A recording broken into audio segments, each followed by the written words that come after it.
Hoje, a gente vai mergulhar numa forma de enxergar a carreira médica que, olha, quase ninguém fala sobre, mas que é essencial para entender o futuro da profissão. E a resposta, pessoal, é um sonoro sim. A gente vai explorar um caminho profissional que muitos, mas muitos mesmo seguem. Às vezes, sem nem sacar todas as consequências disso lá na frente. Olha, para simplificar, a gente pode pensar em duas grandes estradas na carreira de um médico. A primeira é a do empreendedor, sabe? Aquele que constrói o próprio nome, a própria clínica. E a segunda, que é o nosso foco aqui, é a do médico que é funcionário ou prestador de serviços. Esse é o profissional que, basicamente, não precisa esquentar a cabeça e montar tudo do zero. Ele já entra num sistema que está rodando, um hospital, uma clínica, para fazer o que ele sabe fazer. Bora dar uma olhada no que tem de bom e de ruim nesse modelo. Beleza, então vamos lá.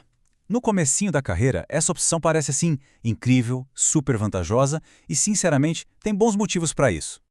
A primeira, e talvez a maior vantagem de cara, é essa. Não precisa correr atrás de paciente. Nesse modelo, a instituição já garante o fluxo de gente.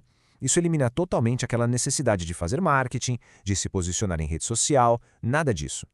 Outro ponto que pesa muito, claro, é a grana. Não tem aquela necessidade de investir uma fortuna para montar um consultório, comprar equipamento caríssimo, contratar funcionário. O médico simplesmente chega e começa a trabalhar com a estrutura que já está lá, prontina. E o legal é que, como os pacientes já estão ali, o dinheiro começa a pingar na conta quase na hora. E não é pouca coisa, não. Geralmente é uma renda inicial muito boa, que já chega perto do teto que dá para ganhar naquela especialidade. A curva de ganhos sobe bem rápido. Pô, essa frase aqui resume tudo, né? A simplicidade de só focar na medicina sem ter as dores de cabeça de gerenciar o negócio é um atrativo gigante, principalmente para quem está começando. Só que essa calmaria toda do começo, sabe? Ela pode escorder umas tempestades lá na frente. A jornada que começa tranquila pode enfrentar umas turbulências que não são nada óbvias no início. Ok, agora vamos virar o disco e falar da parte não tão bonita da história. As desvantagens desse modelo geralmente aparecem com o tempo e, no fundo, estão todas ligadas à dependência de um empregador. O ponto central aqui é a fragilidade. Sabe, o emprego não é garantido. A demissão pode rolar a qualquer momento, e muitas vezes por motivos que fogem completamente do controle do profissional, tipo a clínica fechar. E nesse cenário, ter anos de experiência não serve de blindagem, porque o mercado tende a ver a maioria desses profissionais como peças que podem ser trocadas. E esse exemplo aqui é cirúrgico, né, para mostrar o quão frágil essa posição pode ser. Não tem a ver com ser um bom ou um mau profissional. Às vezes fatores que não têm nada a ver com seu desempenho, tipo nepotismo ou uma simples reestruturação, podem te deixar sem emprego da noite para o dia. Olha só, essa tabela aqui deixa bem claro o preço que se paga por aquela comodidade do início.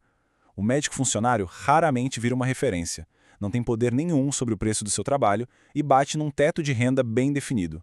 É fundamental se preparar para essa realidade desde cedo.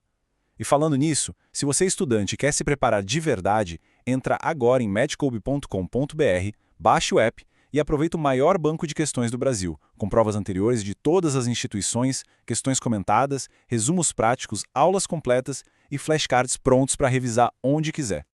Mas aí, essa história de ser prestador de serviço não é igual para todo mundo na medicina, né? Tem especialidades em que esse modelo é muito mais comum. É quase a regra do jogo. Então a gente está falando de quê? De áreas como anestesiologia, radiologia, medicina intensiva. O profissional ali atua nos bastidores. O paciente raramente escolhe quem vai ser o anestesista ou o radiologista que vai laudar o exame dele. Ele confia no cirurgião, confia no hospital. Cara, essa frase aqui, ela pega bem no ponto. Mesmo sendo um profissional excelente, a pessoa continua anônima. O valor dela é visto pelo mercado como uma coisa padronizada, sabe? Isso limita demais o crescimento e o reconhecimento individual. Beleza, mas e aí? Com esse cenário todo, tem luz no fim do túnel? Tem sim. A fonte que a gente analisou sugere uma estratégia bem clara para diminuir esses riscos e construir uma carreira mais segura, mesmo dentro desse modelo.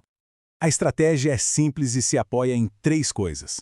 Primeiro, montar um bom colchão de segurança financeira. Segundo, não é só ganhar dinheiro, é aprender a fazer esse dinheiro trabalhar para você, investindo.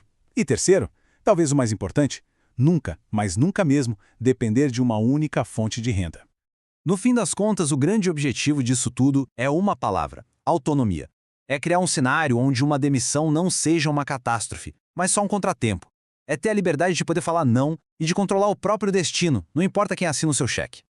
Isso tudo leva a gente para a pergunta final, né? Será que a segurança está naquele caminho que parece estável, o do emprego, ou está na jornada mais arriscada, mas com mais autonomia, do empreendedorismo, ou talvez a verdadeira segurança venha de entender as regras do jogo de verdade, não importa o caminho que se escolha? Fica aí a reflexão.